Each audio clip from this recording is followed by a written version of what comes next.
So hey guys and welcome to another video of my channel. तो Iron Man जैसे characters को अपनी technology की वजह से पावर मिलती है, डॉक्टर स्ट्रेंज जैसे कैरेक्टर्स अपने मैजिक का यूज करते हैं, हल्क जैसे कैरेक्टर्स अपने स्ट्रेंथ का यूज करते हैं। वहीं मार्वल के यूनिवर्स में कुछ कैरेक्टर्स ऐसे भी है जो कि अपनी फाइटिंग स्किल का यूज करके अपने आप को पावरफुल बनाते हैं। एंड आज के वीडियो में मिनी कैरेक्टर्स का रैंकिंग करने वाले हैं। एंड रैंकिंग शुरू करने से पहले मैं कुछ पॉइंट्स आपको बता दूं कि इस रैंकिंग में मैंने उन्हीं कैरेक्टर्स को लिया है जो कि मैं मूवीज में अब तक दिख चुके हैं या फिर दिखने वाले हैं, यानी कि सीरीज एंड कॉमिक्स के कैरेक्टर को मैंने यहाँ पे नहीं लिया है। एंड हाँ, ये जो रैंकिंग मैंने पूरा बनाया है वो मैंने मार्वल की ऑफिशियल वेबसाइट से इंस्पायर होकर बनाया है, जहाँ पे कैरेक्टर्स को उनकी फाइटिंग स्किल के बेसिस पे पॉइंट दिए गए हैं। तो हाँ, काफ़ी हद तक ये वीडियो मैंने खुद से डिसाइड नहीं किया है, तो कमेंट्स में मुझे गाली मत लिखना। एंड इसके अलावा एक पॉइंट मैं और ऐड कर दूंगा कि आपको ऐसा लगता है कि रैंकिंग का कोई कैरेक्टर ऊपर वाले कैरेक्टर से ज़्यादा पावरफुल है, तो एक बात का ध्यान रखना कि यहाँ पे हमने कैरेक्टर्स को सिर्फ उनकी स्किल के बेसिस पे रैंक किया है, न कि उनकी ओवरऑल पावर के बेसिस पे। So now without wasting any more time, चलिए वीडियो को शुरू करते हैं।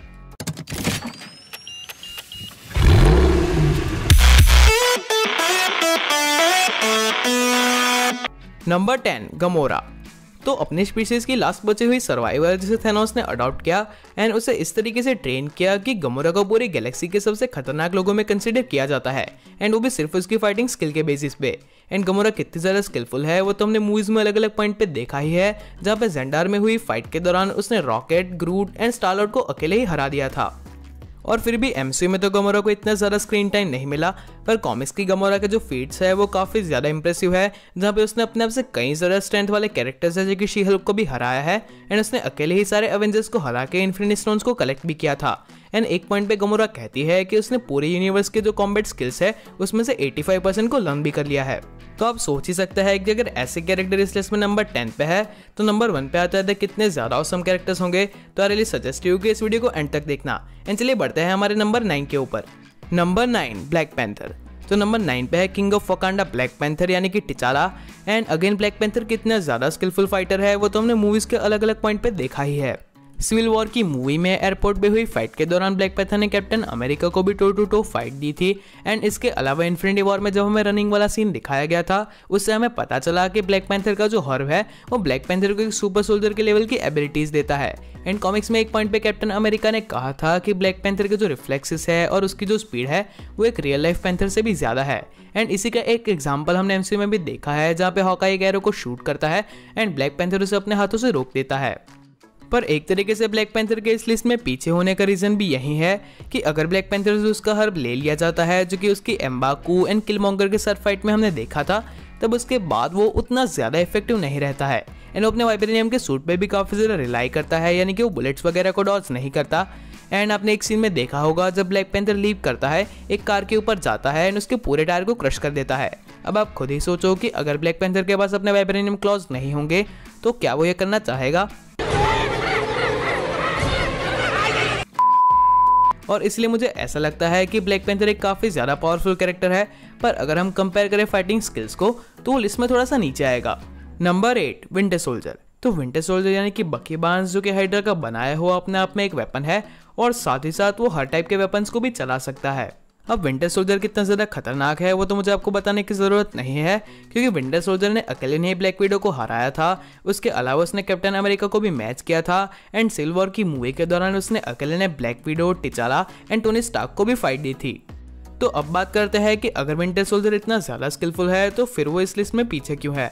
तो जब से विंटर सोल्जर हाइड्रा के कंट्रोल से बाहर निकला है, यानी कि जब से उसने अपनी ब्रूटलिटी को लॉस्ट किया है, तब से वो इतना ज़्यादा इफेक्टिव नहीं रहा। एंड फिर द विंटर सोल्जर में हमने देखा कि वो जॉन वॉकर तक को नहीं हरा पाया था, एंड उसके बाद डोरा मिलाजी ने उसकी क्या हालत की थी वो तो सबको पता है।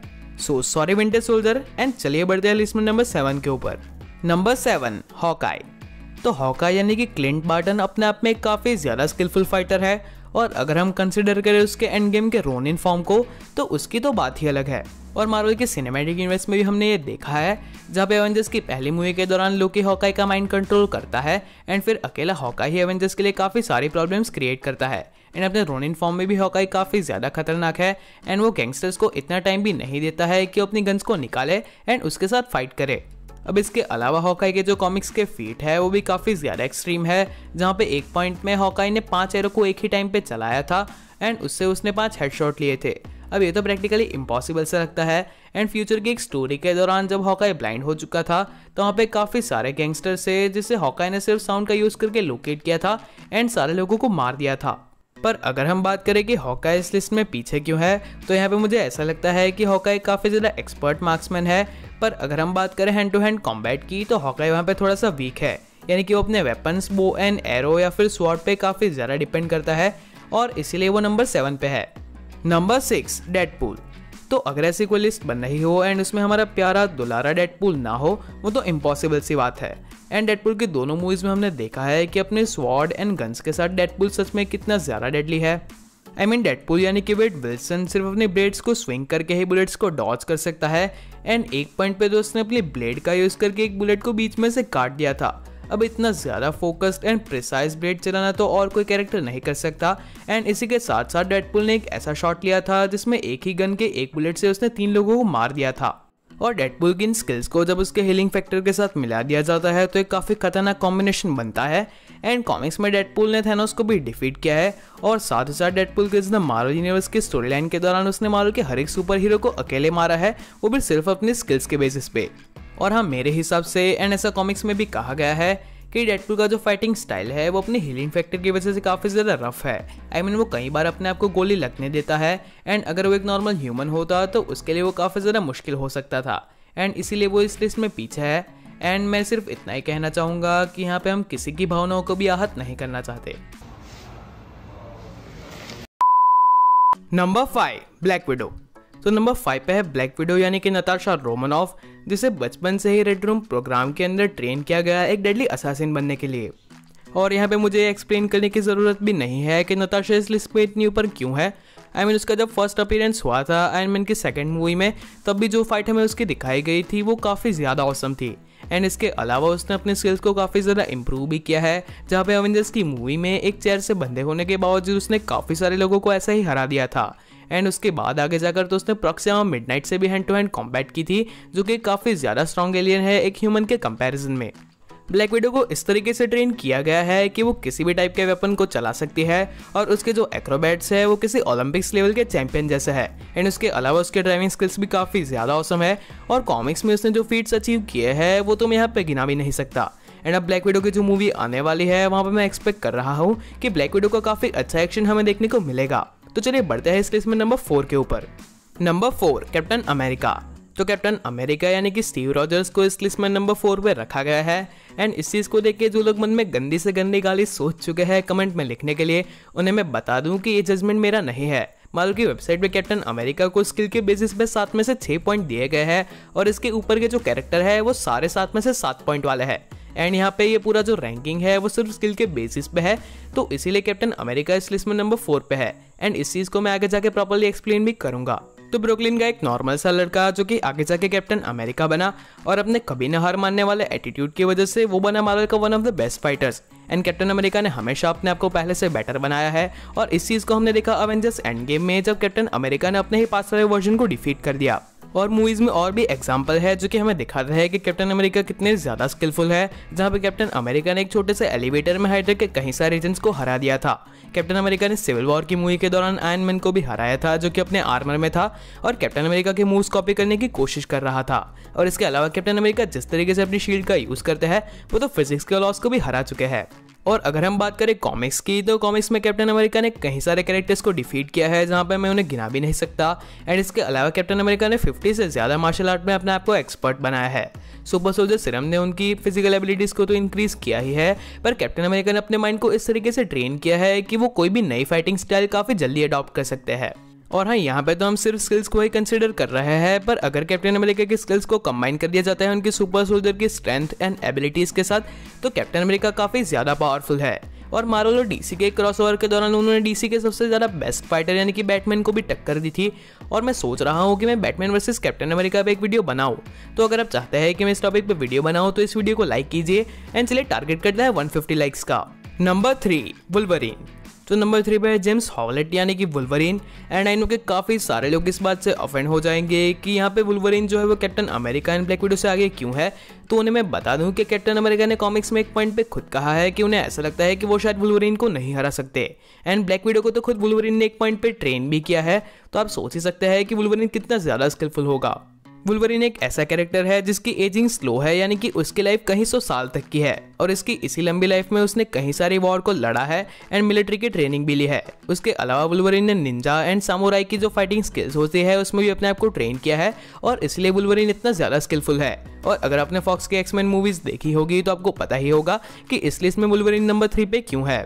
और यहाँ पे काफ़ी सारे लोग आर्ग्यू करेंगे कि वुल्वरीन भी डेडपूल की तरह अपने हीलिंग फैक्टर पे डिपेंड करता है, पर उन्हें मैं बता दूं कि कॉमिक्स की एक स्टोरी लाइन ओल्ड मैन लोगन के दौरान वुल्वरीन ने अकेले ही पूरी एक्समैन की टीम को मार दिया था एंड उसके अलावा अपना हीलिंग फैक्टर ना होने के बावजूद उसने हल्क को भी हरा दिया था, वो भी सिर्फ अपनी फाइटिंग स्किल के बेसिस पे। और इसी के साथ साथ वुल्वरीन की 2013 की मूवी में और लोगन की मूवी में जहाँ पे ओल्ड वुल्वरीन की स्टोरी हमें दिखाई गई थी, वहाँ पे हम देख ही सकते हैं कि अपना हीलिंग फैक्टर ना होने के बावजूद भी वुल्वरीन कितना ज़्यादा खतरनाक है। नंबर 2 शैंग-ची। तो नंबर 2 पे है शैंग-ची। और जैसे कि मैंडरिन ने खुद कहा था कि मैंडरिन ने इस तरीके से शैंग-ची को ट्रेन किया है कि वर्ल्ड के सबसे खतरनाक लोग भी शैंग-ची को नहीं मार सकते।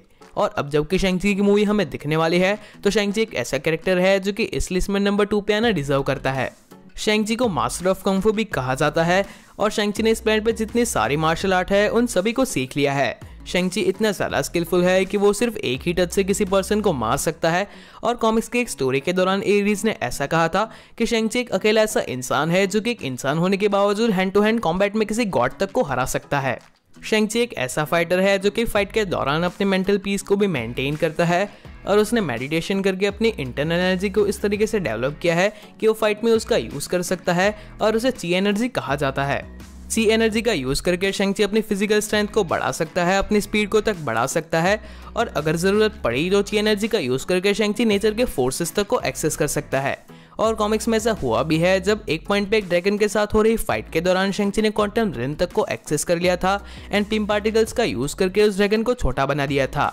और ये जो ची एनर्जी है वो शैंग-ची को बॉन्ड के साथ नहीं मिली, ना ही किसी सिरम की वजह से मिली है, बल्कि इस एनर्जी को उसने अपने आप में डेवलप किया है और एक तरीके से ये जो ची एनर्जी है वो शैंग-ची की स्किल ही है। तो एंड गेम में जब ब्लैक विडो की डेथ हो गई थी और कैप्टन अमेरिका भी ओल्ड हो गए थे तो मुझे ऐसा लगा था कि एमसीयू में जो फाइट सीक्वेंसेस हमें अब तक देखने को मिले हैं वैसी फाइट अब हमें कभी देखने को नहीं मिलेगी। पर अब जब शैंग-ची एमसीयू को ज्वाइन करने वाला है तो आई एम श्योर कि ऐसा नहीं होगा। Number 1 Task Master. तो टास्क मास्टर, जिसका real name Anthony Tony Master है, उसे मार्वल के यूनिवर्स का best hand to hand combat expert माना जाता है। और अब जबकि ब्लैक विडो के मूवी ट्रेलर में हमें टास्क मास्टर दिख चुका है तो उसे तो हमें इस रैंकिंग में कंसिडर करना ही होगा। अब टास्क मास्टर की पावर यह है कि उसके पास photo reflexes and photo memory है, यानी कि अगर वो किसी इंसान को कुछ भी करता हुआ देखेगा या फिर फाइट करता हुआ देखेगा तो वो तुरंत ही उसे कॉपी कर सकता है। एंड अगर टास्क मास्टर किसी ऐसे कैरेक्टर के साथ फाइट करेगा जिसने अपनी फाइटिंग स्टाइल को काफ़ी सालों में डेवलप किया है तो टास्क मास्टर कुछ ही मिनटों में उस फाइट को सीख लेगा एंड उसमें उसी कैरेक्टर जितना एक्सपर्ट भी बन जाएगा। और अपनी काफ़ी लंबी कॉमिक बुक हिस्ट्री में टास्क मास्टर ने ऐसे ऐसे कैरेक्टर्स के साथ फाइट की है कि अब वो ऑलमोस्ट हर एक सुपर हीरो के फाइटिंग स्टाइल को जानता है और उनके वेपन्स को चला सकता है। और ऐसे ही हमने ब्लैक विडो के ट्रेलर में भी देखा जहाँ पे टास्क मास्टर ब्लैक पैंथर के क्लॉज का यूज़ कर रहा था, कैप्टन अमेरिका की तरह शील्ड का यूज़ कर रहा था और हॉकाई की तरह बो एंड एरो का भी यूज़ कर रहा था। और कॉमिक्स में task master Deadpool, Punisher, Spiderman, captain America और भी कई सारे कैरेक्टर्स पे भारी पड़ चुका है। अब मूवी में देखते हैं कि हमें टास्क मास्टर का कैसा वर्जन दिखाया जाता है। तो अब मार्वल के यूनिवर्स में से आपका फेवरेट फाइटर कौन सा है नीचे कमेंट कीजिए। And that's it for today guys. अगर आपका आज का वीडियो अच्छा लगा हो तो इसे लाइक कीजिए, शेयर कीजिए और अगर यहाँ पे नए हो तो इस चैनल को सब्सक्राइब कीजिए। तो चलिए मिलते हैं हमारे अगले वीडियो में।